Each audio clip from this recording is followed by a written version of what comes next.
let's learn how you can turn off age restriction on your Twitter account. I will show you this tutorial on iPhone, but you can follow up with any other device if you want. So I will show you simple steps that should turn off your age restriction.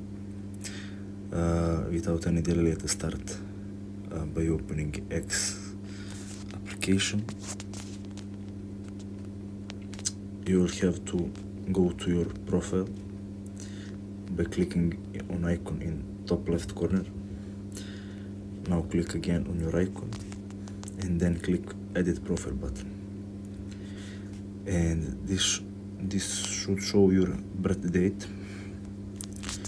You will have to change your birth date, for example 2005 and under, like 2004, 2003, ages that are now 18 plus.